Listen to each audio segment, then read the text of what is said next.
Hello everyone, and welcome to my channel Cooking for the Family. I'm Dyvonne, and today I'm going to share with you how I make my candied sweet potatoes. This is how I do it. So first what I do is I have two 29-ounce cans of sweet potatoes. Sometimes they also may say yams on them. And then I go ahead and I drain each can. I'm going to be making a southern feast tonight for my friends that I'm hosting over. So these candied sweet potatoes are going to go perfect with the meal that I'm going to be preparing. And so I go ahead and I have this in my buttered 11-inch oval casserole dish. You can also use a 9x9 casserole dish as well. And you see there was quite a bit of liquid that came off of those two cans of sweet potatoes that we drained.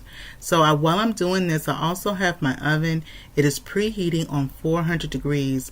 Now next I'm going to put in some light brown sugar. And this recipe, you can also half it if you want to just make half this recipe and just use one can. You could do that as well. And so I put in a total of 1 cup of light brown sugar, and I did it in half-cup increments, a half a teaspoon of pure vanilla extract, and this is going to really help our candied sweet potatoes just have some wonderful flavor. Next we're going to put in some cinnamon, and I'm putting in 1 teaspoon of cinnamon.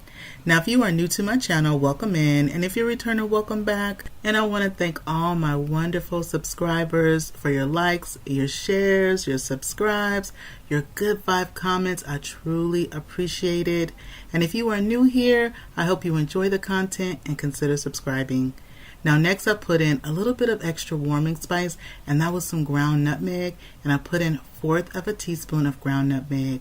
Now once you have your light brown sugar, your cinnamon, your nutmeg, and your vanilla, and you want to be gentle and you want to just kind of toss to make sure that the light brown sugar, your cinnamon, your nutmeg, and that vanilla extract all get coated with your sweet potatoes. And whether you're using the can that says sweet potatoes or if your can says yams, you can still use the same recipe.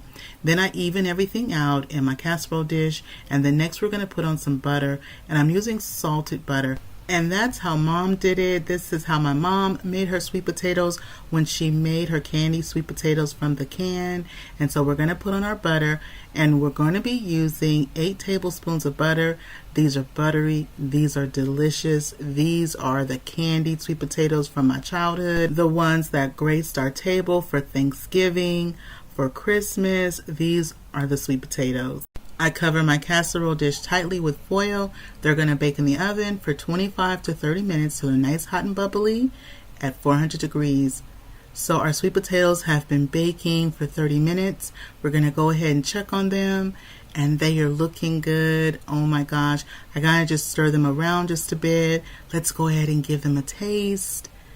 And I'm going to give you the first bite. You ready for your bite? Now I'm going to take my bite and see how we did. These sweet potatoes, they are so good. Now if you'd like to top yours with marshmallows, this is how you do it. I take you can use about 1 to 2 cups of the mini marshmallows. Then I put them in the oven for another 5 to 10 minutes, and then they come out and they're nice and ready to go. Well, that is how I make my sweet potatoes, my candied sweet potatoes. The ladies should be here soon. I'll share with you the fixings that I made for them for the southern dinner. We had fried chicken, greens. I made my macaroni and cheese and cornbread.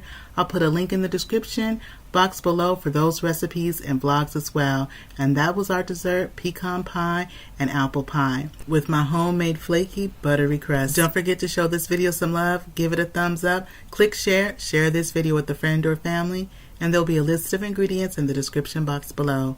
And remember, it's always good when Dyvonne is cooking for the family. I'll see you on the next one. Bye bye everybody.